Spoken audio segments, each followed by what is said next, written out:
व्याख्या इसकी लिखेंगे। व्याख्या क्या करेंगे? गोपियाँ उदो से कह रही हैं, लड़काई को प्रेम को अली कैसे छूटत। जो हम लोगों का बचपन का जो प्रेम है, लड़कपन का जो प्रेम है, जो फ्रेंडशिप है, जो दोस्ती है, जो स्नेह रह गया है हम लोगों का, वो बताओ कैसे छूट जाए।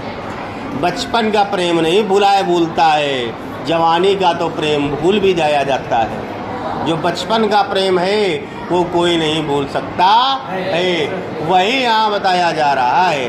कह रहे लड़काई को प्रेम कहो अली कैसे छूटत। यो प्रेम कैसे छूट जाए? आप कह रहे हो भूल जाओ उनको, कैसे भूल जाए? हम लोग बचपन साथ में खेले हैं, कूदे हैं, गाना गाया है। अभी आगे बताएंगे क्या क्या किया है। कहा कहो बिजनात चरित्र अंतर्गत लूटत। कहाँ तक मैं उनके चरित्र को बता सकूं?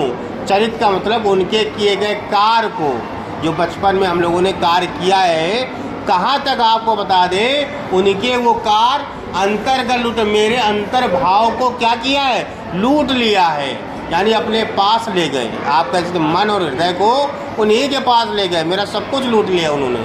तो सब कुछ दो चीज़ होती है, एक मन एक हृदय। अगर आपने किसी के व्यक्ति के हृदय और मन को जीत लिया तो समझो सब कुछ जीत लिया। फिर उससे अब कह रहे हैं किस प्रकार का? कह रहे हैं वह चितवन वह चाल मनोहर वह मुस्कान मंद घुनि गावन।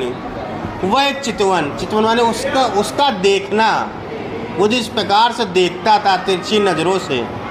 वह चाल मनोहर, जो उसकी चाल थी एकदम हिरणी जैसी, पतली पतली कुलाचे मारते हुए। अभी हिरणी कुलाचे मारती है, अब वो उछलेंगे तो है नहीं, लेकिन चाल कैसी थी? एकदम अच्छी, मनोहरी, मन को हरने वाली, है ना।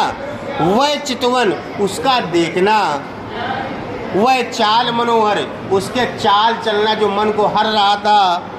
वह मुस्कान, और उसकी मुस्कान मंद घुनि गावन, और मुस्कानों के साथ साथ में जो बांसुरी से धुनी निकलती थी, आहा क्या कहना, बड़ा आनंद प्रदान होता था।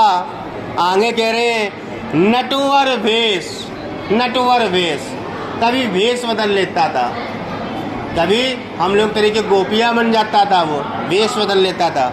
नंद नंदन को वह विनोद, नंद नंदन, वो नंद का जो सुपुत्र था उसका वो हंसी, विनोद का मतलब हास हंसी करना, टिटौली करना। वह मन में मन तय आवनी, और वह जंगल से आते समय जो उसका विनोद था, जो उसका स्वरूप था, जिसको देख करके मैं आनंद मिलता था। चरण कमल की सौ करती हूँ, मैं उसके चरण कमल यानी कमल के समान जो उसके पैर हैं, सौ मैं उसकी कसम खा कर कह रही हूँ। यह संदेश मोई विष सम लागत। आपका ये जो संदेश है निराकार ब्रह्म का, वो विष के तरीके मुझे लग रहा है, जैसे आप विष मुझे ग्रहण करने के लिए कह रहे हैं। आगे कह रहे हैं सूरदास पल मोई न बिसरत। सूरदास जी कह रहे हैं, गोपियाँ बता रही हैं कि पल भर के लिए भी मैं उन्हें नहीं भूल सकती हूँ। मोहन मूरत सोवत जागत, उनकी वो मोहिनी मूरत, मन को मोहने वाली मूरत, सोते जागते मैं कभी भी एक पल के लिए नहीं भूल सकती हूँ। पूरे का जो अर्थ होगा वो ये होगा कि हे उद्धव, मैं उस लड़काई यानी बचपन के हम दोनों के प्रेम संबंध के बारे में कैसे बताऊं आपको, और कैसे मैं उनको भूल सकती हूँ? नहीं भूल सकती हूँ। मैं उनके चरित्र, उन्होंने जो बचपन में लीलाएं की हैं, वो मेरे अंतर्भाव को लूट लिया, उन्होंने अपने वश में कर लिया है।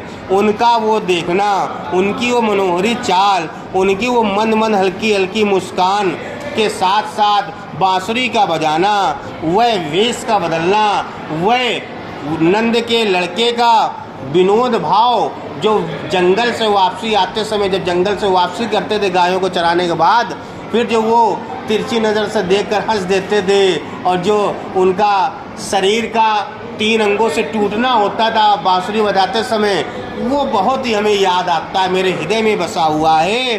मैं उनके कमल के समान सुंदर और पवित्र चरणों की कसम खा के कहती हूँ कि आपका ये जो संदेश है निराकार ब्रह्म का, वो विष के समान लग रहा है। जैसे आप कह रहे हो विष ग्रहण कर लो, सूरदास जी कह रहे हैं, गोपियाँ कह रही हैं, मैं उसकी वह मन को हरने वाली मूरत को सोते जागते एक पल के लिए भी नहीं भूल सकती हूँ। 2 मिनट